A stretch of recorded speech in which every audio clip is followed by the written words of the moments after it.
파면되고도 이렇게 연일 존재감을 드러내려는 듯한 행보를 보이는 윤 전 대통령인데요.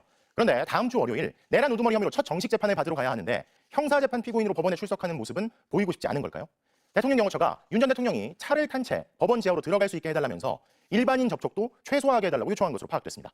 법원이 고심하고 있다는데요. 유서영 기자의 단독 보도입니다. 지난 2017년 파면되고 나서 20일 만에 구속영장 심사를 받으러 법원에 출석한 박근혜 전 대통령.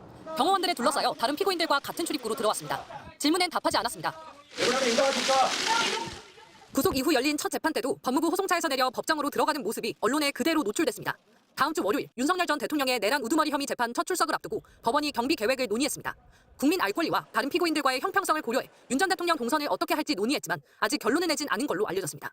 지난 2월 구속 상태이던 윤 전 대통령은 구속 취소 신문에 출석하면서 법무부 호송차를 탄 채 곧바로 법원 청사로 들어갔습니다. 윤 전 대통령은 카메라에 잡히지 않았습니다. 지난 2019년부터 구속 피고인이 호송차에서 내릴 때 철제 던문을 내려 언론사 사진 촬영을 막도록 했기 때문입니다. 포승줄에 묶인 수의 차린 모습이 외부에 노출되면 인권이 침해된다는 지적에 따른 조치입니다. 하지만 윤 전 대통령은 불구속 상태라 법원에 특별한 조치가 없다면 다른 피고인들처럼 걸어서 5번 출입구를 통과해 4층 법정으로 향해야 합니다. 대통령 경호처는 경호상 이유를 들어 차량이 곧바로 법원 직원용 지하주차장으로 진입하게 해달라고 요청한 걸로 파악됐습니다. 재판이 열리는 417호 대법정으로 가는 동안에도 일반인 접촉을 최소화할 수 있게 해달라고도 한 걸로 전해졌습니다.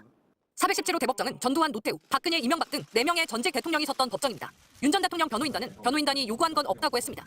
박 전 대통령의 경우 첫 재판 촬영이 허용됐는데 윤 전 대통령의 경우에도 허용이 될지 관심이 쏠립니다. 윤 전 대통령은 앞으로 한 주에 한두 번 정도 예정된 본인의 내란 우두머리 혐의 재판에 피고인으로 출석해야 합니다.